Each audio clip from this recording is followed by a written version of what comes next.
Okay, so we will continue discussion regarding double integration method. So let's have another example. So you have this loaded beam as shown. It is simply supported.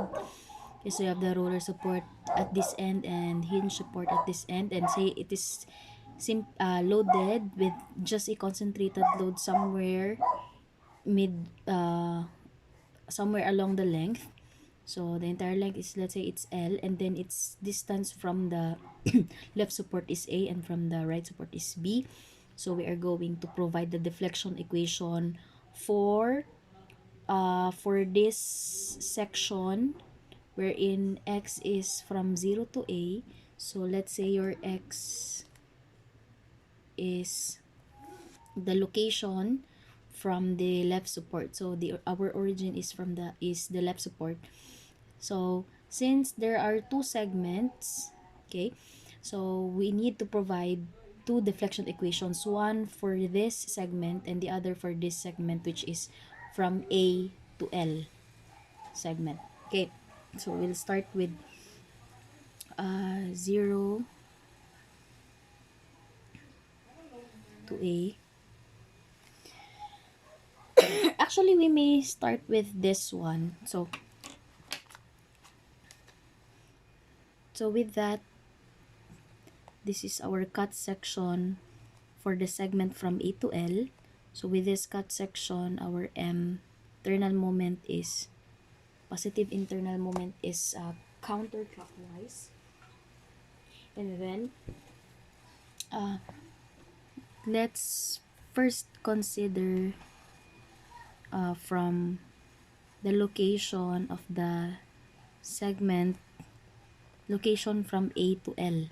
Okay, so we have our EIY double prime equals the total moment M at this segment. Okay, so this is your X location from that certain section. Okay, so what we are going to do is we will sum up moment at that section. So that is now equal to, okay, so you have this reaction at this support. So to get the reaction at this support, we'll just have to sum up moment here. Okay, so this is PP over L. Okay, this reaction. So we'll have positive since the moment of this reaction to this cut section is opposite to the rotation of M here, then it is a positive moment PB over L times X. And next, the moment of this concentrated load P at this section, so that would be, since it has the same moment with M, so that is taken to be a negative moment. So we have P times, okay, the distance here. So if this is X, this is A, so therefore this distance is X minus A. Okay, so this is now your initial equation. Okay, so you have EI y double prime equals PBX over L minus P times X minus A. So pag ganito, huwag mong i-distribute ang P. Okay, so as is lang yan siya. So you have the load times the moment arm. Okay, then we will integrate both sides. So we now have, for the left side, we now have EI y prime. Then for this one, we now have PB x squared over 2L. And then for this one, we now have negative P over 2 times X minus A squared plus C1. Okay. Then next, we will integrate further. So we have EI y equals, okay, that would now be PBX cube over 6L. Okay, and minus, we have now P over 6 times x minus a cube plus c1x plus c2. Okay, so since we have two supports, so roller and hinge, so what we know is that the deflection at the supports is 0. Okay, pero yung slope niya, it's not equal to 0, hindi kagaya sa fixed support na 0 ang slope at the fixed support, pero pag roller and hinge support, hindi 0, there is a value for the slope at the support. Okay, so what we could only use are the conditions where at x equals 0 or at the roller support, the deflection is equal to 0. Now, we will use this condition, substitute in this equation. So, we now have 0 equals, okay, so x is 0. Dito, when x is 0 class, dito siya na belong na segment. So, bale, kung dito na segment, dito lang na-cut ang moment. Okay? So, pag dito lang na segment, hindi ito kasali. Okay? Because this is the moment due to the concentrated load P. So, sa dito na segment, it's not part of this segment. Okay? So, if we are going to substitute x equals 0, which belongs to the segment from O to A, then we will not include this term because again, ito siya na term. Okay? It's only part of the moment at this segment. Pero dito na segment, di siya kasali. So, this will not be part of our substitution using this condition. So, we'll now have 0 for this term and also 0 for this term. Okay, and then you have 0, x is 0, so you have plus c2, so therefore c2 is equal to 0. Okay, then another condition is that at x equals L, which is here at the hinge support, the deflection again is equal to 0. So x equals L, then you have the deflection is 0. So we have substitute, you have 0 equals, okay, so x substitute with L, so we now have PB L cube over 6L. Then ito kasali na siya because the x equals L, this hinge support, at this section of the hinge support, kasali siya dito na segment, so therefore we'll have to include this entire term. Okay, so we now have minus P over 6 times L minus A cube plus, you have C1x plus 0, knowing that C2 is 0, so this will now be L squared. We will now no longer have 2. Then we already know that L minus A is equal to B. Okay, so we now have 0 equals PB L squared over 6 minus PB cube over 6 plus C1 times L. Okay, because this one, dapat substitute muna natin to ng L din. Okay, so therefore, our C1 is equal to, okay, we divide everything by L, so we now have PB cube over 6L minus PBL over 6. So this is your value for for C1. So therefore, okay, for the segment 0 to A, okay, so we have equation, deflection equation, EIY, or rather deflection y equals 1 over EI times, okay, we'll just copy this equation, PBX cube over 6L. Next, you have, okay, we will not copy this one because at this segment, this is the only load or this is the only force that contributes to the internal moment at this section, or at the section within this segment. So hindi ito kasali, therefore we will not include this in the equation for the section from 0 to A. So siya kasali, so diretso na plus C1, wherein C1 is PB cube over 6L minus PBL over 6 times X. Okay, so that's C1X, then C2 is 0. Okay, so this is now your deflection equation for the segment from 0 to A. But for segment from X is equal to A to L, okay, you have Y equals 1 over EI, then you have times PBX cube over 6L. Okay, and then this time included na to siya because at this segment, okay, when you cut at this segment from A to L, okay, included ito. This contributes to the internal moment here. So included na ito na term.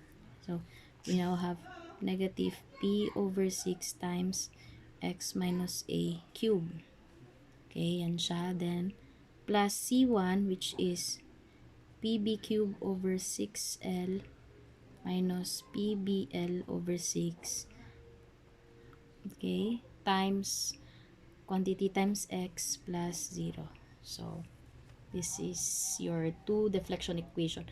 This one is for this segment only right here, and then the other one is for this segment. So that's how you provide the deflection equation. So if given ang values ni P, A, B, and L, so you could just easily substitute, and for us, pag yung value ng X, if the location, if it's asking for the deflection at the location within this segment, then you have to use this one. If it's asking for a deflection within this segment, then you will use this equation. Okay, so let's have next example. Next example is ito. So we have here cantilever support. You have the uniformly distributed load and then it's not uniformly distributed all throughout the length of the beam. It's just at a certain portion lang, at a length A out of the total length L. Okay, so first is we have to get the moment reaction. Okay, so the moment reaction is simply WO, okay, times A, WO times A over 2. So that will be squared then all over 2. That's your moment reaction. Then you have the vertical reaction, that would be WO times A. So bale, summation of force X and summation of moment lang ginawa. Okay, then okay, we will be using, okay, so there are two segments, this segment and then this segment of the beam. So bale, ito yung una, this is for your first segment, and this one is for your second segment of the beam. So bale, ito ay X. So your origin should be here at the cantilever support. You could not use the origin at the free end because pag nag-cut ka dito, tas you will use this free end as the origin. So bali yung internal moment na makuha mo is 0. So you could not solve anything if your moment is 0. So kailangan in the equation, your distributed load should be included in the equation. So you should choose the right origin. It's not the same as the principle for deriving equations for the shear and bending moment. This is different. This is for the deflection. So kailangan you choose the origin wherein if you consider a cut section, dapat included are the loads that is applied on the beam. So you have X, this is also X for the second section. Okay, so if we will consider the first section, so yung moment lang for the first section, ito lang ang moment niya.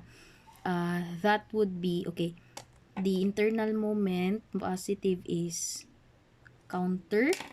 So since ito is also counter, so that would be negative WOA squared over 2. Then this reaction to this cut is clockwise, so positive WOA. Then distance is x, so that is times x. Okay, and then included also is the distributed load. So its rotation about this cut is counter, so negative din. So concentrated load here is WO times x times distance x over 2. Okay, so we'll just simplify. Yan, WO AX minus WO over 2 times x squared. Okay? So, pero pag dito na segment, your sum up moment, so this is M1, this is M2. Okay? So, we'll have for M2, okay, tanawa ha, you could not treat this distributed load as a load that is not continuous to the cut section. So we don't have a choice but we have to continue this. You have to extend this distributed load. Dili siya pwede na wala siya nakadikit sa cut. So imo na siyang, you have to extend it up to the cut section. But at the same time, you have to negate that. Okay? Because it initially does not exist. No? So, bale, okay? We have to negate that. So, of course, this is also WO. Okay? So, bawal ang distributed load na wala nakadikit sa cut section. Okay?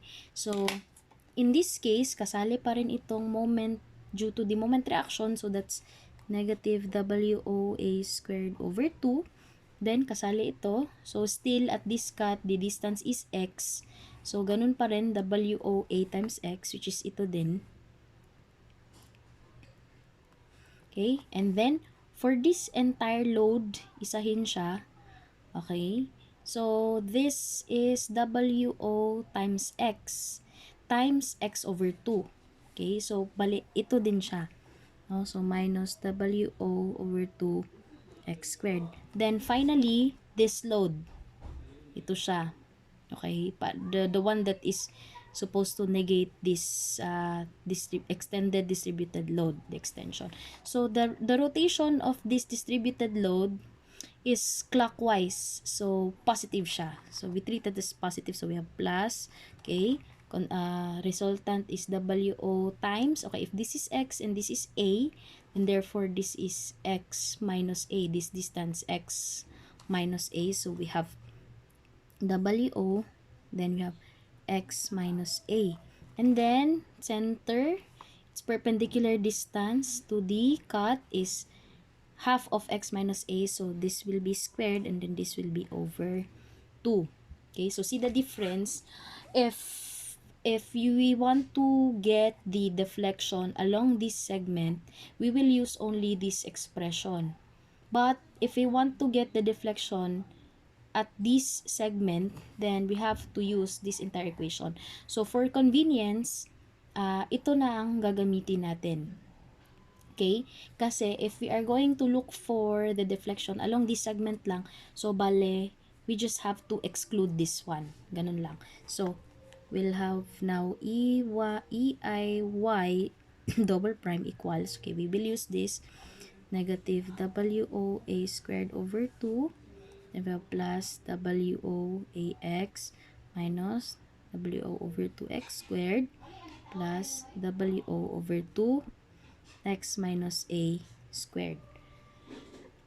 Okay, so we integrate both sides. So we now have EI y prime na lang equals k integrate. So we now have minus WOA squared over 2x. Okay, then we have plus WOA over 2x squared. Okay, we have minus WO over 6x cubed.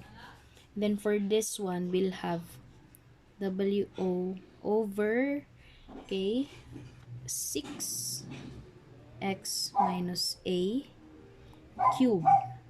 Okay. So, next is integrate further. Pangalawang integrate. So, we now have the deflection equation. By the way, plus C1 pa siya. Okay, then, okay, we now have minus WOA squared over 4. Then, this is x squared now. Okay, then we have plus WOA over 6. X cubed na siya. Okay, then we have minus WO over 24. 6 times 24, 6 times 4, no? 24. Then we have x raised to 4 na siya. Okay, and same with the last expression, WO over 6 x minus a. Then this is now raised to 4. So, bali ito, 24 na siya. 6 times 4. Okay, then we have plus C1x plus C2. Okay. Okay. So, what we know, since cantilever ito, so what we know is that y prime, okay, so at x equals 0, which is at the cantilever support, y prime is 0. So, again, pag cantilever support, ang slope y prime is 0. Okay, so substitute in this equation. So you now have, in this equation pala, second equation for the slope. So that's 0 equals, okay, x is 0. So ito magiging 0, 0, 0. And ito, we will not include this in the equation because x equals 0 belongs to this segment. And we already know that this term, or ito siya, this part of the terms, or of this term of the equation is not included for this segment. Pag ito lang na segment. So, bale, when we substitute this condition, hindi ito kasali. So, that makes C1 equal to 0. Okay? But, again, at x equals 0, okay, at the cantilever support, the deflection y is also 0. So, we will substitute it in this equation. Tapos, this one is again not included because this term is for the segment at right here, at this segment. So, dito kasali. So, substitute lang natin 0, then 0, 0, 0. Then, this C1 is also 0. C2. So, that makes C2 also equal to 0. Okay? So, therefore, ang ating equation, if for deflection equation for 0 to A, so, bale, dito na segment, dito lang. Okay?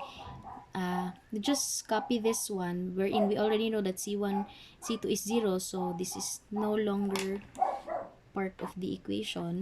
Okay? Because it is, we have proven that it's equal to 0. So, our deflection equation is y equals 1 over EI, okay, fractional rigidity, then times negative WOA squared over 4x squared. So, copy lang ito. Then, plus WOA over 6x cubed. Then, minus WO over 24x raised to 4. Okay? Then, until dyan lang. Okay? Because again, this term is included only for this segment. So, since dito pa lang tayo na segment, so di pa siya kasali. Okay? The next, for the segment from A to L. Okay? So, that means we are pertaining to this segment.